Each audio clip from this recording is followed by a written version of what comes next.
Good evening. You're watching the news at 6 with me, Ishan Russell. The news at 6 is all about the day's biggest developing stories, and we'll be filling you in on them over the next half hour. But first, the headlines we're tracking right now. Confrontation between ruling party and opposition intensifies in both houses. Parliament witnesses several adjournments for a third day in a row.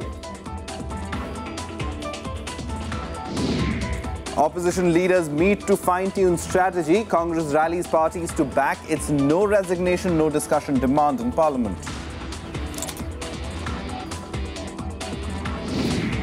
The Supreme Court lifts blanket ban, states to release live convicts, but says conditions will apply.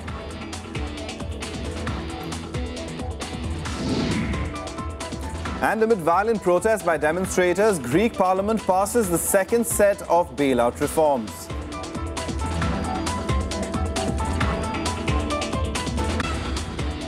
Well, top story this evening continues to be the Parliament, because for the third straight day, the Rajya Sabha witnessed several adjournments as confrontation between the ruling and opposition sides intensified. The stalemate continues over the opposition's demand for the resignation of Sushma Swaraj and the chief ministers of Rajasthan and Madhya Pradesh. The government questioned the modalities for a discussion on the corruption allegations and clarified that it would not accede to the opposition's demands. Verbal duels, sharp oral onslaughts and fiery exchanges marked the third day of the monsoon session in the Rajya Sabha. Deputy Chairman tried to broker truce in vain. You want discussion, but after with a condition. The condition that some minister should resign. My point is that, my point is that your condition, your caveat is something which I cannot implement. Opposition continued with its demands for resignation of tainted ministers. The opposition, led by Congress, pressed for suspension of business to discuss the issue and seek Sushma Swaraj's ouster as External Affairs Minister. However, Leader of the House Arun Jaitley rejected it. The chair has just now said that there is a motion with a caveat and a condition that the ministers must resign. Mr. Anand Sharma's motion today is without that condition or caveat. He simply wants a discussion without a resignation. Defying Jaitley, CPM leader Sitaram Yechuri said it was breach of parliamentary privilege if a member's notice given to the chair finds way to the government. Jaitley was quick to furnish rules to allay Yechuri's claims. Rule 224 says the Secretary General shall make every effort to circulate to each member a copy of every notice or other paper which these rules require to be made available for the use of members. In order to have the smooth functioning in the House, every notice is shared with the Parliamentary Affairs Minister, that is the parties. However, confrontation failed to subside, washing away the 0 hour and the question hour. Even in the post-lunch session, the war of words refused to simmer down.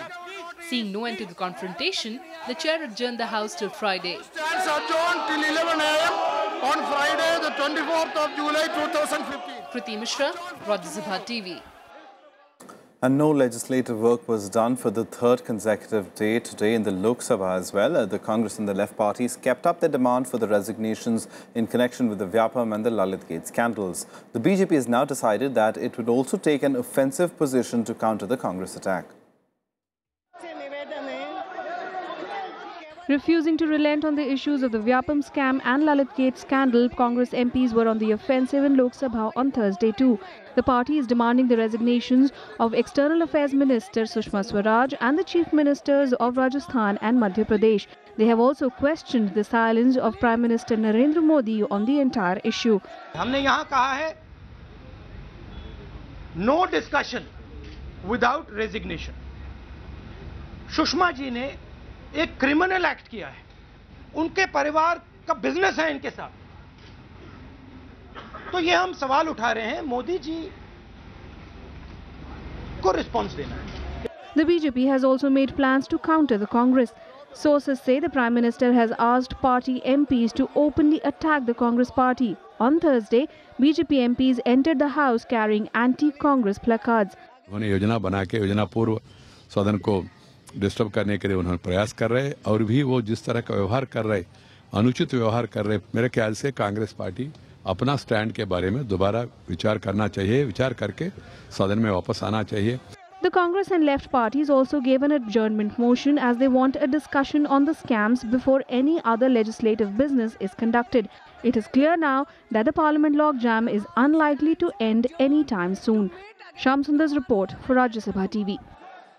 And let's go across to our correspondent Shyam Sundar for more on the goings-on in the Parliament today. And Shyam, it seems that a little headway as far as either side relenting, the Congress trying to gather forces around it, gather the opposition around it, and the BJP trying to break that opposition unity.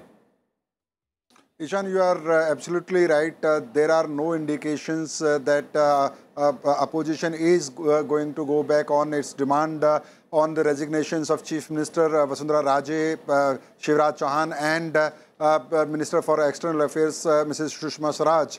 Though in the morning when Speaker Sumitra Mahajan declined to accept the notice for adjournment motion, she told that different parties have given notices on different issues, but Congress and left parties, they given notice of adjournment motion on the issue of Vyapam and Lalit Gate, and the way Congress MPs came in the well and they were holding again placards, slogans were written on the placards targeting Prime Minister Narendra Modi, and after that the way Treasury benches also came to the well and they were also holding placards. So BJP's strategy is very, very clear that they are going to be aggressive and they will counter Congress aggression with the aggression, and the way BJP is targeting chief ministers of Congress, and BJP is arguing if Congress wants to discuss BJP states, then Congress states should also be discussed in the House. So there are no indications that things are going to change at least tomorrow in the Lok Sabha. All right, Shyam, but doesn't this leave us in a very dangerous position of if this kind of situation continues and no meeting ground is found, the entire session of Parliament could witness similar scenes, and with both sides completely unrelenting right now, that is the only way out, it seems, doesn't it? Well, it would not be appropriate to pass any judgment for me, but yes, we have seen when UPA government was there, whole session was washed out on the demand of JPC, and finally in the next session on the very first day, government agreed for constituting a JPC on the issue of 2G, and that's what Congress is arguing when they are demanding the resignation. And they also say that many ministers from UPA resigned, and BJP put same kind of conditions when UPA was in power, and why BJP is running away from these demands. Their ministers and chief ministers should resign, and then they should discuss, and if their chief ministers and minister come clean in the investigation, they can come back. Yes, you are right that it is a very short session, and first week there is no work in the Parliament. And there is no indication from the government side also, because yesterday also and today we have seen in Lok Sabha and Rajya Sabha and outside Parliament also, they are holding series of press conferences. Yesterday they held at least 5 press conferences by different ministers and senior leaders, and they were attacking Congress leaders and chief ministers. So there are no indications from government side also to break the logjam in the Parliament. All right, Shyam, we'll leave it over there, but thank you very much for getting us that update. And Shyam, of course, will be keeping a track on the proceedings in Parliament tomorrow as well. Now, the standoff between the government and the opposition in Parliament is likely to continue in the coming days. As Shyam himself was saying, the Congress is rallying other opposition parties to back its no resignation, no discussion strategy over the Lalit Gate and Vyapam scam controversies. Congress leaders held a meeting with leaders from the opposition today to fine-tune their strategy during this session. In a bid to strengthen the unity in opposition ranks, Congress Vice President Rahul Gandhi and the party's leader in Lok Sabha Mallikarjun Kharge met other opposition leaders on Thursday. NCP's Tariq Anwar, JMM's Vijay Hansdak and Aam Aadmi Party's Bhagwant Mann attended the meeting initiated by the Congress. They went into a huddle just before the day's proceedings began. The result was evident soon, with the opposition staying adamant on its demand for resignations in the Lalit Gate and Vyapam scams, leading to adjournments in both houses. No discussion without resignation. Sushma ji ने एक criminal act किया है, criminal act भगोड़ा है, उसको sign करके दिया है।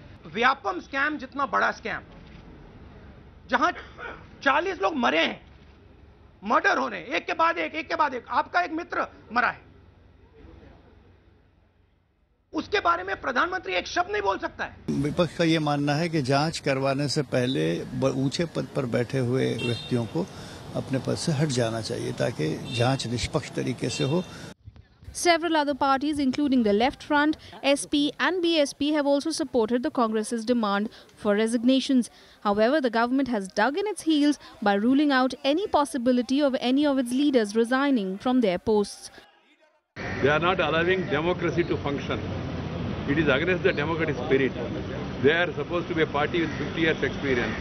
I request them once again, please come back to the discussion. Let the House function, discuss, debate and decide. That is the only way. There is no other way out. Parliament has witnessed a washout for 3 consecutive days due to the deadlock. It remains to be seen if the session is heading towards a washout in the first week. Vishal Daya's report for Rajya Sabha TV. And let's go across to our correspondent Vishal Daya, who's joining us live to help us understand as far as the opposition strategy is concerned. Vishal, it seems it's pretty clear, and the Congress spearheading this, and once again Rahul Gandhi at the helm of affairs. So the Congress Vice President really digging in his heels as far as going against the Modi government. Well, yes, you're right. In fact, in the initial days, just few days before the session began, one major concern for the Congress was whether or not other opposition parties will, stand with the Congress on the stand, and if they do, how long will this unity continue? It has been 3 days now inside the Parliament. Congress so far has been successful in, taking along other parties as well. But to ensure that the momentum is not broken, the Congress leaders, senior leaders, specifically the Congress Vice President Rahul Gandhi and the leader of the party in the lower house, Mallikarjun Kharge, met with leaders from parties like NCP, JMM, even Aam Aadmi Party Member of Parliament. So this entire exercise was aimed at ensuring that the onslaught which the Congress has begun just 3 days ago is continued further, even to the next week as well, till the time the government does not give in to the demands of the Congress and other opposition parties of the External Affairs Minister and the 2 chief ministers of the BJP ruled states, Rajasthan and Madhya Pradesh, putting in their papers. So effectively, this entire thing translates into the stalemate in the Parliament. The deadlock continues, no business being transacted, and going by the kind of statements which are coming in from both government and opposition, it seems as of now there is no way out. All right, so it certainly seems no way out. Indeed, a worrying situation over there. But Vishal, thank you very much. And Vishal will be keeping a close track of that situation for us as well as the proceedings happen in Parliament tomorrow. Now, we'll take a very quick break right now. But coming up on the other side, the Delhi government sends a file of the DCW chief for the approval of the Lieutenant Governor. Chief Minister Kerry writes to Najib Jung, accusing his office of conspiring to weaken the panel. More on that on the other side.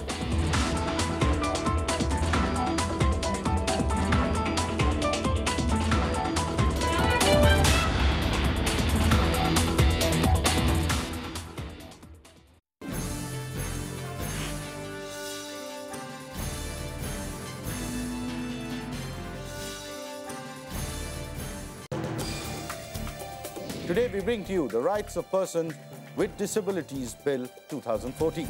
Disabilities was always a closet problem. Now I find a sea change in the attitudes of people, society and state governments. The bill that we have today, when it translates into an act, will be something that doesn't need revisiting for another 20 years. So that perspective is lacking. Watch Law of the Land, Saturday at 6:30 p.m. on Rajya Sabha television.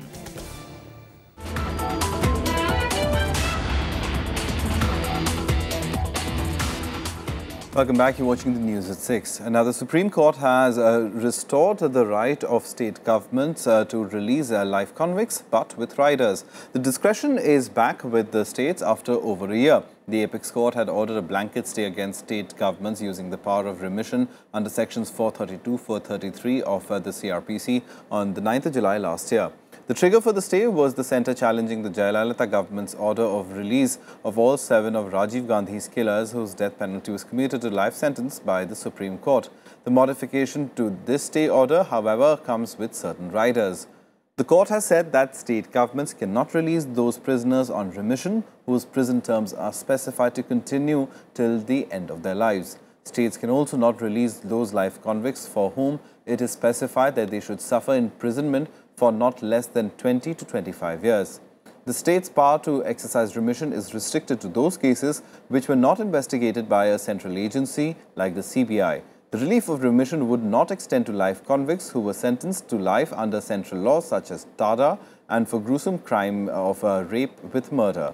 The court also clarified that the modification of its July 2014 stay order is not applicable to the Rajiv Gandhi assassination case. And the lone death row convict in the 1993 Mumbai serial blast case, Yaqub Memon, moved Supreme Court today seeking a stay on his execution. Memon challenged the validity of the death warrant issued by a Tara court. His petition said all legal remedies hadn't been exhausted, making the warrant invalid due to procedural error. The petition questioned how the Tara court could have issued the warrant when his curative petition was already pending before the top court. Memon filed a mercy plea with the Maharashtra governor immediately after his curative petition was dismissed by the Apex Court on Tuesday. Yaqub is one of the 6 convicts awaiting gallows in the central prison in Nagpur. His sentence is scheduled for the 30th of July. Now, 2 days after the DCW chief's appointment was struck down by the Lieutenant Governor, the Aam Aadmi Party government submitted the file to his office for approval. The Aam Aadmi Party government accused his office of trying to weaken the panel by objecting to Maliwal's appointment. But the day was not without drama. Swati Maliwal claimed her office was locked down without her information and demanded answers from the Lieutenant Governor's office. A fresh round of confrontation between the LG's office and the Aam Aadmi Party government in Delhi. Delhi Commission of Women Chief Swati Maliwal found her office locked down on Thursday. Even the nameplate was removed. She claimed all her files were taken away. Maliwal claimed that Lieutenant Governor Najib Jang's office communicated to her office that she should not come to work from Thursday. नहीं officially मुझे कुछ नहीं है और मेरे पास कोई communication नहीं है, लेकिन डीसीडब्ल्यू के सीनियर मोस्ट ऑफिसर ने मुझे फ़ोन करके ये बताया था कि भाई एलजी ने उनको फ़ोन करके ये बोला है कि मुझे हिदायत दे दी जाए कि भाई किसी भी फाइल पे साइन नहीं करना है और सारी फाइल्स वापस ले ली जाएं। और उसी के बाद जब वहाँ पे कल गए तो वहाँ पे तो सारा पूरा का पूरा कमीशन में हमारे सारे नेम प्लेट्स हट गए। तो अब इसको हम क्या कहें, मतलब हमें काम क्यों नहीं करने दिया जा रहा, मैं ये जानना चाहती हूँ। Jang's office denied her claim, saying the LG was upset over such baseless allegations. Meanwhile, the Aam Aadmi Party government continued its attack on the LG's office, accusing it of conspiring to weaken the DCW panel. After a meeting with the LG, Deputy Chief Minister Manish Sisodia said the government sent the file relating to Maliwal's appointment for clearance to him as they did not want to escalate the matter.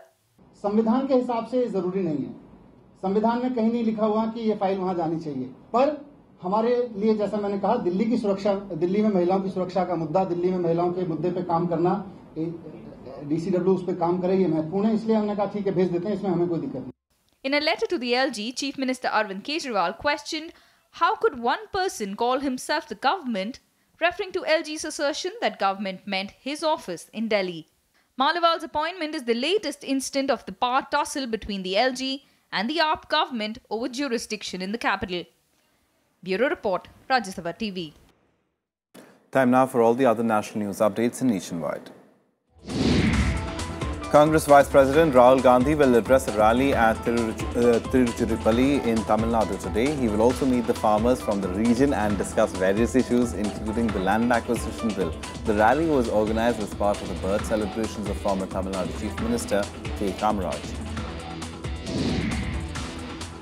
The Haryana government expanded its cabinet for the first time in 9 months today. Chief Minister Manohar Lal Khattar inducted Israna MLA Krishan Lal Panwal Bhiwani MLA Ghanshyam Saraf and Narayangarh MLA Nayab Saini in his Council of Ministers. With the induction, the Khattar government will now have 13 ministers, including the Chief Minister.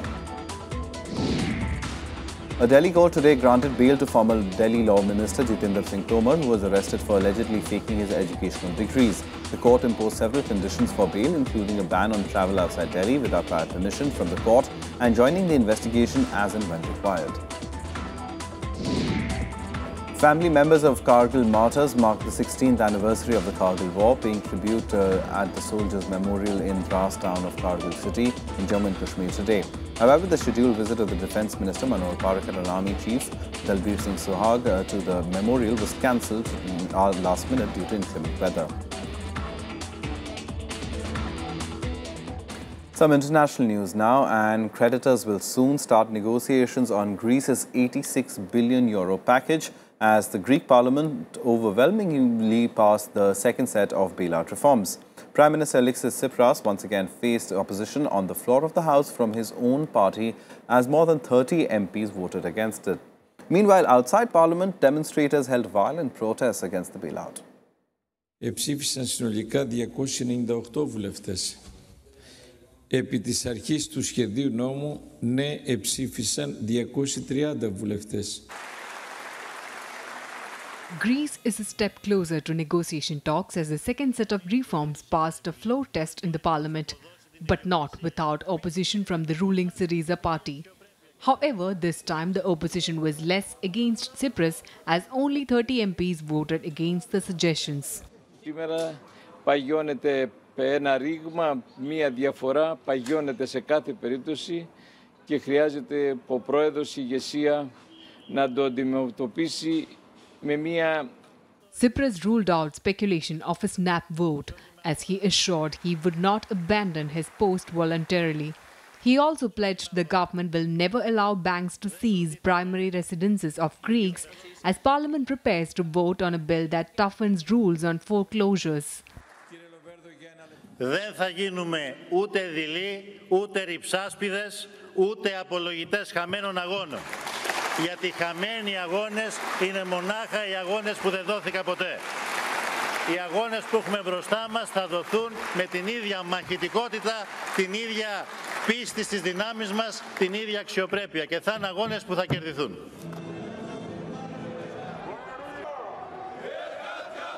Greeks meanwhile held protests outside the parliament against the tough reform measures, throwing petrol bombs at the police. Earlier during the last week, Greece passed the initial set of austerity measures that included economic reforms and budget cuts demanded by the Eurozone countries. More contentious measures, including an early retirement and tax hikes for farmers, were pushed back to August. International creditors will now start negotiations on approving the third bailout by next month. Representatives of the European institutions that will provide bailout funds are expected to start negotiations in Athens on Friday. Bureau Report, Rajya Sabha TV. And US Secretary of State John Kerry defended the nuclear deal with Iran before the Senate as both Republicans and pro-Israel groups stepped up their campaign against the US brokered deal. Kerry said that the agreement is in the interests of the United States and its allies. His briefing comes ahead of a hearing on the landmark nuclear deal later today at the Senate Foreign Relations Committee. The Obama administration is making a strong push to amass support for the deal from dissenting sides. Republican senators indicated that they hope to defeat the passage of the nuclear deal when it comes up for a Senate vote. The US Congress still has time till the 17th of September to decide whether to approve or reject the agreement. We're very much looking forward to answering any and every question that the members of the House have, and then later the members of the Senate. We are convinced that the agreement that we have arrived at with world powers is an agreement that will prevent Iran from the potential of securing a nuclear weapon. It will make the region, our friends and allies, safer. It will make the world safer. Let's now get you some more international news in Global Buzz. An Italian Coast Guard ship rescued at least 2,000 migrants in the last 24 hours. Since Wednesday, at least 8 rescue operations were carried out by Italian Coast Guard and naval vessels, as well as the German Navy, Maltese and Swedish Coast Guard ships as well. The migrants, including women and children, came from sub-Saharan Africa, Syria and Bangladesh. Nigeria's President Buhari warned that the US's refusal to arm his troops will only help Boko Haram militants. The US government has vowed to help Nigeria defeat the insurgency but has slapped an arms ban on countries that fail to tackle human rights abuses. Buhari's warning comes amid Boko Haram's increasing influence beyond Nigeria. They're now suspected of carrying out 2 suicide blasts in neighboring Cameroon, killing at least 13 people. A new 3-member team of astronauts from the United States, Japan and Russia successfully arrived at the International Space Station. The spacecraft docked at the space station after orbiting the Earth 4 times. Their arrival will see the space station return to a full 6-member crew for the first time in 6 weeks. Time for some sports now, and leg spinner Amit Mishra will be a member of the 15-member Indian team for next month's 3-match series in Sri Lanka after a gap of 4 years. There were no major surprises in the selection of the Indian Test side, as most of the seniors were back after taking a break from the Zimbabwe series. Virat Kohli will lead the side, while Ravi Shastri also returned as team director. Off-spinner Harbhajan Singh has been retained. Injury to fellow leg spinner Karan Sharma and the spin-conducive nature of Sri Lankan pitches combined to facilitate Mishra's recall. Mishra had played his last test against England at the Oval 4 years ago.